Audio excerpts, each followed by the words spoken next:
In the latter half of the first century of the Common Era, the Romans had completely overtaken Jerusalem. Roman procurators demanded heavy taxes from the Jewish population to support the empire. Roman officials overtook the temple, replacing the high priests with puppet priests. On Yom Kippur, the Holy of Holies was overrun by Roman collaborators. In the year 39, the half-crazed Emperor Caligula declared himself to be a deity, and he planned to set a statue of himself inside the inner sanctum of the temple before Yom Kippur. When the Jewish people protested, Caligula prepared to massacre them, and this was only averted by his sudden assassination by supporters of the Roman Republic. However, this did not stop Roman soldiers from continuing to desecrate the temple and even at times to burn Torah scrolls. When the last Roman procurator stole vast quantities of silver from the temple in the year 66, outraged Jewish masses revolted, and they actually succeeded in wiping out a small Roman garrison in Jerusalem. When a second Roman force was also routed, a band of zealots got carried away with delusions of grandeur. They began to think that they could actually take on the Roman Empire. When the Romans sent 60,000 troops to the Galilee, over 100,000 Jewish zealots were taken. The surviving zealots fled to Jerusalem, where they in turn attacked all of the Roman collaborators that they could find. Outside Jerusalem, the Roman forces were preparing to raise the city, and inside Jerusalem, the Jewish people were on the verge of a civil war. Enter Rabbi Yochanan ben Zakkai, a man who took to heart the word shalom in an era of extreme war and violence. During the tempestuous years leading up to the destruction of the Second Temple, tradition says that Yochanan preached peace between nation and nation, between government and government, between family and family. Ironically, in his own family, like many of our own, there were both hawks and doves. Yochanan's sister's son, Abba Sikra, was one of the leaders of the Sicarii who led violent attacks against the Romans. And you thought there was tension at your Passover Seder. Imagine what it was like to dine with Yochanan and Abba Sikra. According to tradition, Yochanan the dove summoned his nephew Sikra the hawk to a tete-a-tete regarding the war versus wrote. "How long are you going to carry on this way?" he asked, asserting that if the zealots continued to pursue violence, it would hurt the Jews more than it was going to hurt the Romans. In fact, Jewish zealots had actually closed the borders of Jerusalem in order to prevent Jews from fleeing Jerusalem, and the zealots had even gone so far as to burn some of their own stockpiles of food so that the Jews in Jerusalem would be all the more desperate and feel an even stronger need to fight the Romans. At a loss to argue against his uncle, Abba Sikra asked, "What can I do?" And that's when Yochanan proposed the plan for himself to be smuggled past the Roman barricade in a coffin under the ruse that he had died and his disciples needed to bury him outside the confines of Jerusalem. Sure enough, Yochanan's disciples packed a coffin with rotting meat so that it would smell appropriate. And unfortunately, when they got to the Roman guards at the gate, the guards suspected that there was a trick in the making, and they suspected that the body inside the coffin, Yochanan, was actually alive and well. And as a test, they threatened to actually drive a sword through the coffin itself, and quick on their feet, the disciples argued that if the guards were to lance the coffin, then people would think that the Roman guards had been the ones to kill the greatest peace activist of their time. And even the guards weren't going to take that gamble. You may know the rest of the story. The guards let them through. Yochanan made it all the way to General Vespasian, whom he insisted on calling the king, even though that was a term that was generally reserved only for the Roman emperor. And suddenly a messenger arrived to announce that Caesar had indeed been killed and Vespasian himself was next in line to become the next emperor. Believing that Yochanan therefore possessed the power to prophesy the future, Vespasian offered to grant him one request. Knowing that the fate of Jerusalem was sealed, Yochanan requested permission to found a protected school in Yavna outside Jerusalem, where the culture of Judaism could be preserved, regardless of whatever happened on the home front. Those who went on to fight in Jerusalem tragically perished within the year. But those who went on to study with Yochanan, they safeguarded the best that our tradition has to offer. They also transformed our religion from one of animal sacrifice to one of study, prayer, community service, and promoting peace. Yochanan ben Zakkai was one of the greatest Jewish heroes of all time. His choice to reject violence and pursue education is part of the reason that we are here today. There is no underestimating the value of learning to the people of the book, as we are called. Every time we recite the Vahavta, we are instructed, Vishinantam levanecha, to teach our children. Talmud Yerushalmi Chagiga 1:7 teaches that the real guardians of the state are the teachers. Moses Maimonides once said that the advancement of learning is the highest commandment. Mishnah Peah 1:1 teaches that of all the most important Jewish values, the study of Torah is equal to them all because it leads to them all. As your rabbi, I feel compelled to tell you on this Yom Kippur that Talmud Tractate Shabbat 31a cautions that one of the first questions that we're bound to be asked when we come to the gates of heaven are, did you set aside regular time to study Torah?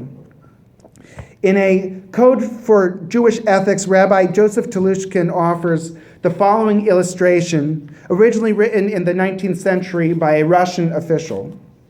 He wrote, almost every one of the Jewish families hires a tutor to teach its children. There are undoubtedly 25,000 tutors per 100,000 families. We, he's saying, the non-Jewish population, do not have more than 900 schools and towns and villages and 30,000 pupils in all. They probably have the same number of pupils because their entire population studies. Girls, too, can read, even the girls from the poorest families. The Talmud records that Rabbi Tarfon and some elders were lounging about when this question came up, which is greater, study or action? Rabbi Tarfon spoke up and said, action is greater. Rabbi Akiva spoke up and said, study is greater. And after a thorough discussion, everyone agreed that study is greater because study leads to action. It is said of Rabbi Hia that he would arrive in a new town, plant flax seeds, weave nets from the plants after they were grown, and use the nets to catch deer. Rabbi Hia would then feed the venison to needy orphans and use the leather to prepare Torah scrolls. He would inscribe the Torahs with the 5 books of Moses and then teach those books to 5 children.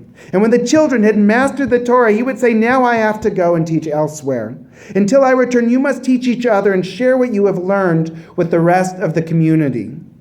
So it is said that Rabbi Hia ensured that the Torah was not forgotten in Israel. Now that's not exactly what I had in mind for Temple Shalom. I'm no Rabbi Hia. However, I can tell you how proud I am of the program that Jeanette Laser, our Director of Lifelong Learning, has been working on with me for this year. First of all, we're coming at this from the perspective of lifelong learning is for everyone. It's not just for children anymore. As Rabbi Menachem Mendel of Kotsk said, if you truly want your children to study Torah, study it for yourself in their presence. They will follow your example. Otherwise, they will not study Torah themselves, but will simply instruct their children to do so. Secondly, we wanted to come up with some sort of a symbol that we might use as a logo to promote our new approach. And when we realized that there were 6 different directions that we wanted lifelong learning to follow, the choice was obvious, a Magen David. And I have here a copy of our new lifelong learning logo here. However, we have a larger-than-life version downstairs that Rowena Spector helped to assemble with our Jewish Journeys families a few Sundays ago. Speaking of Jewish Journeys, I want you to know that the program that we offer on Sunday mornings is at the cutting edge of Jewish education, where we've seen a shift from the traditional desks facing chalkboards approach towards an experiential model designed for family learning as a community. We engage everyone with multi-sensory, interactive, experiential learning through a combination of storytelling, crafts, games, activities, and discussion. As Jeanette describes our philosophy, information is a tool, not a goal. Or as Albert Einstein put it, education is what remains after one has forgotten everything he learned in school. While there may be schools out there which focus more on the details, there isn't a school that can top our emphasis on Jewish values. Not every lifelong learning experience here takes place within the walls of Temple Shalom. And Shaggy, our senior youth group, representing the second point of our logo, this one's Jewish Journeys, this one's Shaggy over here, our senior youth group, provides our high school students with wonderful opportunities to socialize with other Jewish kids like themselves. Some of our programs build community right here at home. Other programs through Nifty Northeast connect our youth with Reformed Jewish kids across New England. Many of our kids attend schools where they're among a small handful of Jewish kids in the whole school. But when they get together through Shaggy and through Nifty Northeast, they have an opportunity to be in a room filled with other Jewish kids coming from similar situations, and it's a really bonding experience for them. More often than not, my yarmulke will not stay on. More often than not, now I lost my place. They're having so much fun that they don't realize how much they're actually learning along the way. And all the program is infused with Jewish content, reinforcing Jewish identity. Now, you can't have lifelong learning without Hebrew, the next point on our Magen David. Ayal Peretz said that the Hebrew language is the only glue which holds together our scattered bones. It also holds together the rings in the chain of time. It binds us to those who built the pyramids, to those who shed their blood on the ramparts of Jerusalem, and to those who at the burning stakes cried, Shema Yisrael. Our Hebrew classes meet on Tuesdays. They're chock full of games and alternative approaches guaranteed to accommodate every learning style under the sun. After our students become bar mitzvah, most of them continue on as Hebrew teachers in our school where they develop leadership skills and model what it means to become a mensch. The next point on our Star of David is Klal Yisrael, a Hebrew expression affirming the value of recognizing that all Jewish people are part of the same family. While our Jewish Journeys program takes place here on the home front, Klal Yisrael connects Temple Shalom with other like-minded congregations and communities that share our goals and values for broader engagement in the Jewish world. We have a number of events planned with Congregation B'nai Israel in Danbury, including apple picking on October 18th. Please join us. We're among the newest members of the Jewish Federation of Western Connecticut, where we can find regional activities and connections with our broader Connecticut community. And one of the most exciting Klal Yisrael events that we have planned is our retreat at the beautiful Isabel Friedman Jewish Retreat Center in Falls Village, run by the Eco-Judaism-oriented Hazon, committed to creating a healthier and more sustainable Jewish community and a healthier and more sustainable world for all. The weekend of December 11th, save the date, we'll be joining members from my father's former congregation, actually the congregation that I grew up in where I had my bar mitzvah, Temple Emmanuel in Waterford, Connecticut, currently being served by Scott Salson, our former interim rabbi here. Entitled Blues for Challah, the retreat explores and celebrates the universe inspired by the band The Grateful Dead and makes the connections between that universe and our Jewish tradition and culture. It includes We Can Share the Wine, farm-to-table gourmet kosher meals featuring homemade challah, pasture-raised meats, and fresh harvested veggies. We're expecting the event to be fun for everyone interested in the Grateful Dead and or Jerusalem and or sustainable living and or tikkun olam. We envision this retreat to be as attractive for families as it would be for couples and individuals as well. And the best part is that in the interest of building community, Temple Shalom is proud to sponsor at least 10 member units from our community, maybe more, with a suggested donation of $100 per family. You can reserve your place by emailing our Director of Lifelong Learning, Jeanette Laser. She's over there in the back somewhere. There she is, waving over there. Consider it a Hanukkah present from Temple Shalom. Working away around our lifelong learning Star of David, we come to Limud, which offers a variety of learning experiences, engaging classes and lectures over the course of the year. I offer a Torah study class Saturdays at 9:30 a.m. where we wrestle with the weekly Torah portion as we draw from a variety of traditional and contemporary resources. Whether you've never read the Torah before or you grew up as a yeshiva bacher, there's a seat for you at the table. And we always enjoy when you do come, whenever you can make it. I also thought it might be nice to offer classes on Tuesday evenings at 7:30 for adults eager to get a little more out of our heritage. So in the autumn, I'll be teaching a course called Kevach and Kavanah, Deciphering the Secrets of Synagogue Services, where we'll be probing the meaning of the prayers, their original purposes, and the power that we have to play with them. And in the spring, I'll be teaching a course called Jewish Poetry from the Bible to Bob Dylan, where we'll be covering everything from the sacred to the profane, and sometimes the profane's a little bit more interesting. And translations will be provided for every poem that we study.